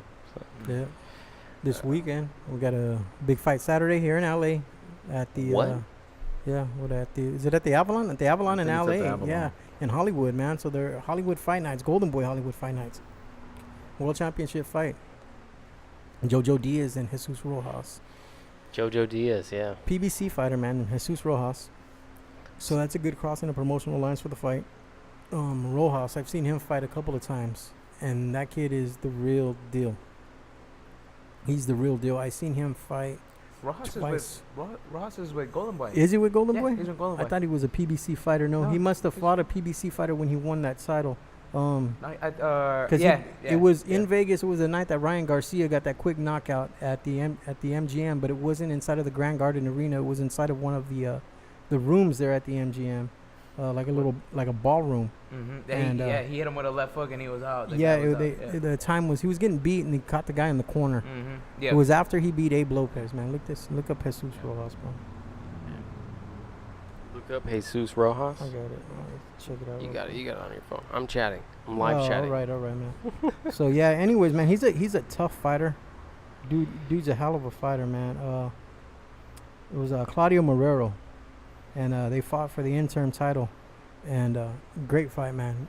Kid's heavy-handed. Nah, he's Claudio tough. Marrero, the He's Dominican kid. wasn't Dominican he? kid. Yeah. Yeah, I remember that fight. and they fought there, and at the MGM. They fought in one of the ballrooms at the MGM the night before Canelo Chavez, and shit, hell of a fight, man. So Yeah, there's gonna be a lot of good fights coming up. Yeah. Actually, And of course, we didn't mention this, but ESPN signed the contract, 54 fights a year over the next 7 years with Top Rank. Top Rank. And DAZN now the contract for, I think it was 30-something fights a year for 8 years. I'm hearing their second with Matchroom Boxing. Yeah, I'm hearing their second fight with Jesse Vargas is going to be DeLone. Oh yeah, in Chicago, and then on the undercard, Katie Taylor against Cindy Serrano. So DeLone, man, he's been around. He lost to Crawford. You know, Katie Taylor's bad. Say a utility type fighter. You know? Yeah. It's a PR native. PR native, Thomas. Yeah. Yeah. So. Yeah, I think that'll be a good fight. But yeah, I mean, we'll see what happens. I want to see how their production of shows are when they come out here, man. I want to see an Eddie Hearn show. They're going to be at the StubHub Center. Maybe. Because now I'm hearing that they may move that fight because they just signed a big fight for that second week in October. Okay. Damn it. Because that was the night that Gavin McDonald was supposed to be fighting Daniel Roman, right? Yeah. So I just heard of another fight, and they want to. I can't think of it right now. I will say, while you're looking that up, I will say that I've heard PBC. Obviously, that show last night was on Fox, and I've heard rumblings that PBC is looking to do a bigger deal with Fox in the way that Top Rank has deals with ESPN or Matchroom Boxing has deals with DAZN and things like that. I think they need to work on their production quality a little bit. I don't know if you guys felt that way, but I was watching the fights on Fox last night, and they were having all kinds of problems with audio. I'm one to criticize problems with audio, by the way. Hashtag episode 21. But they were having problems with audio, problems with video, all kinds of weird stuff. It just seemed like an affair where I was like, I think they're going to want to work on the quality of these productions before they make a long-term contract negotiation with Fox. Yeah, no, I totally missed those fights. I'm going off of what you guys are saying, and yeah, I heard similar things from outside of this room. That it wasn't as best quality. Yeah. So the fight, it's Bubu Andrade and Saunders. Okay. So I don't think they're gonna have that as the undercard at the StubHub Center for Gavin McDonald and Danny Roman. I can see Danny Roman and Gavin McDonald fighting on the undercard of Bubu Andrade and Billy Joe Saunders. And I'm hearing New York, so they may move the venue. I know that we were first told that their show was gonna be at the StubHub in October. Probably Barclay though. We'll see. Maybe. I think that fight will do better in New York than it will in LA. I agree. Boo Boo, I mean he is what he is, but I mean he's got a bigger following on the East Coast than he does out here in LA. Yeah. Same with Saunders. I mean you just don't see these European fighters drawing too many numbers. Case be told with Jorge Linares when he fought the cat out of the UK at the Forum. Yeah. I mean, it was just the lower bowl that sold out, and that was about it. So, yeah. That's the fight, man. Yeah. I was surprised with Mikey. We went to Mikey's fight, and they only sold out the lower portion of Staples. Was it? Yep. That place they looked had packed. They had the whole upper section blocked off for Mikey's fight. Yeah. Former Mikey Garcia opponent Sergey Lipinets fought on Fox last night. He won a decision. His first outing at 147 pounds. Oh yeah, welterweight. Yeah. There's a lot of people in that division. Like I said earlier, man, when I was talking about Alexander and Berto, Lipinets to me is just at 47. Unless he can prove something in his next fight, to me, he's just another name up there, man. I mean, it's. This is just what's curious to me is I have to assume that Sergey Lipinets is having problems making weight at 140 because I really don't understand moving to 147. So Mikey's going to leave 140, and essentially 140 has all the titles. Yeah, they're not it's owned. open. It's an open weight class. It's an open weight class. Yeah. Terrence Crawford left. He vacated every title. People were picking him up. That's how Sergey Lipinets even got his title to begin with, is the fact that he was participating in an open weight class.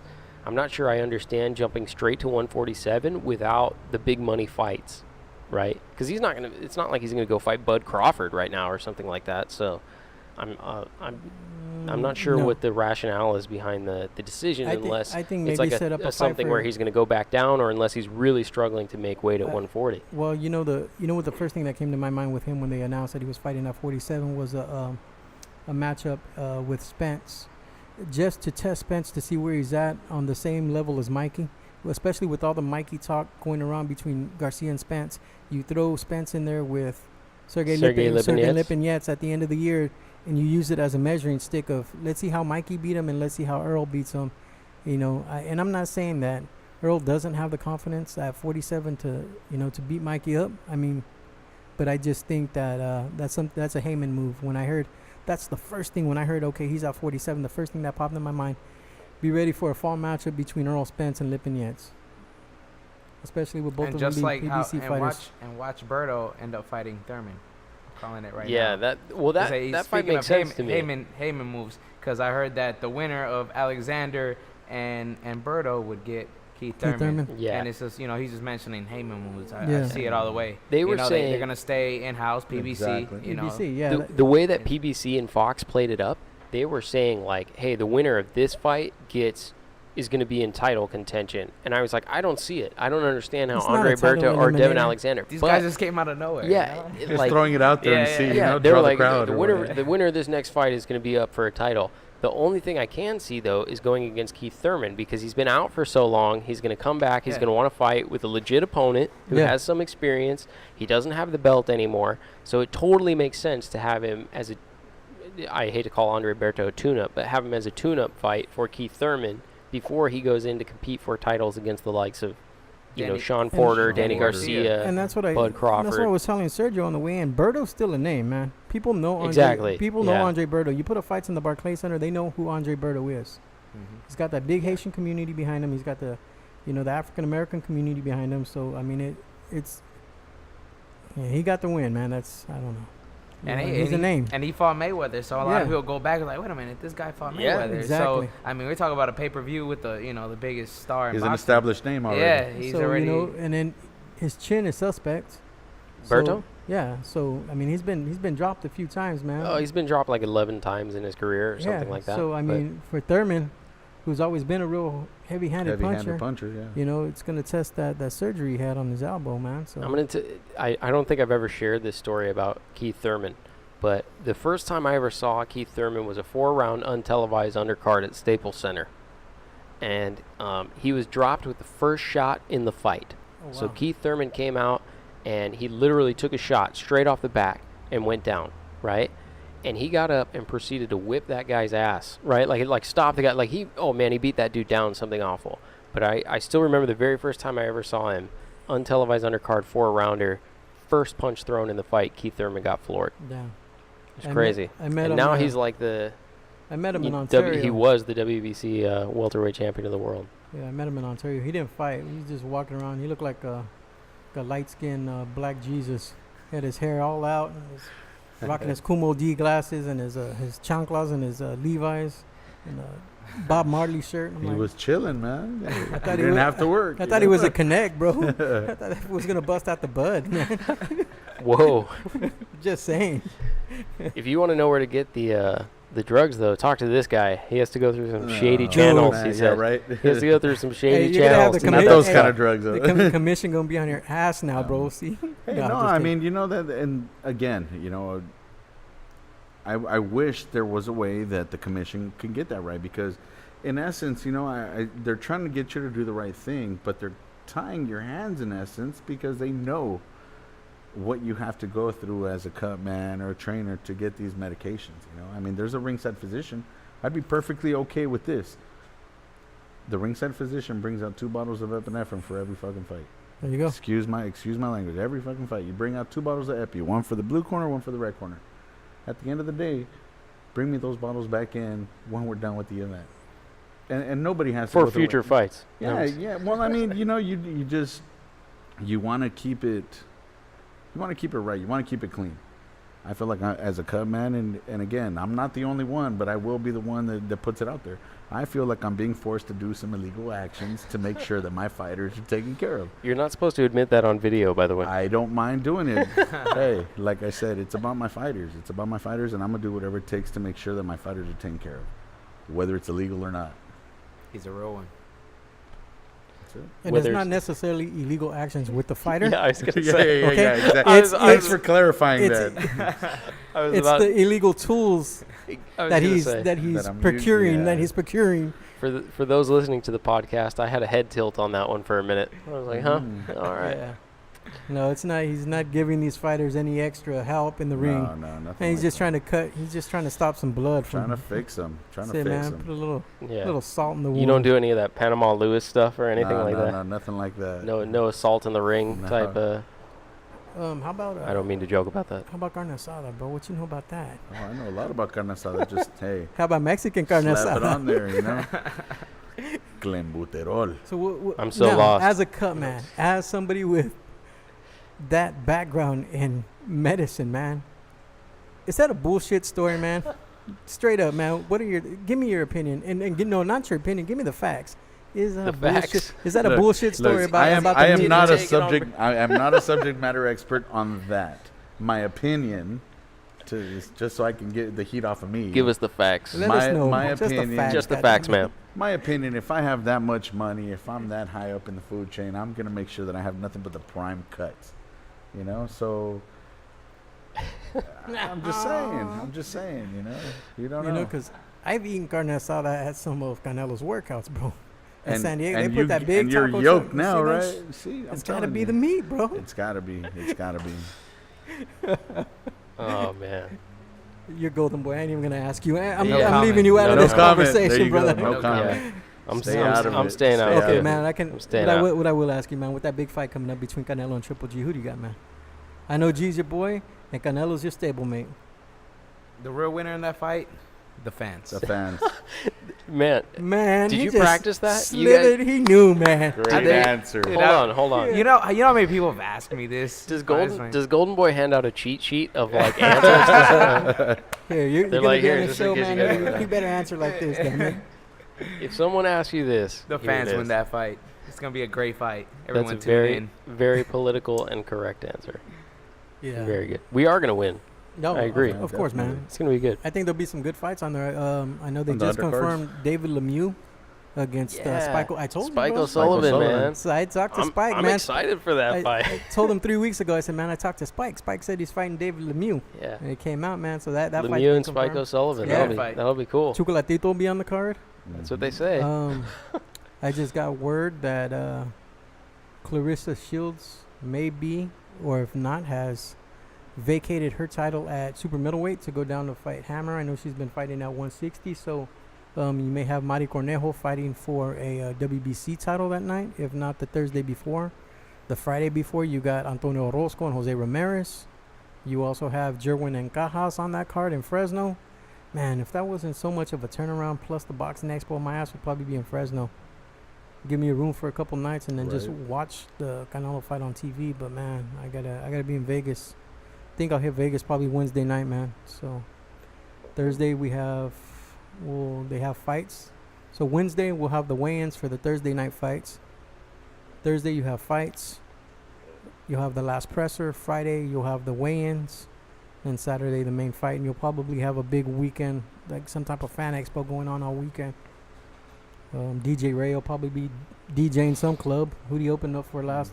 Skrillex or somebody. Yeah, something like that. So I mean, it's gonna be a big weekend. Mexican Independence Day. I'm gonna get Chris all drunk and take him on the strip, man.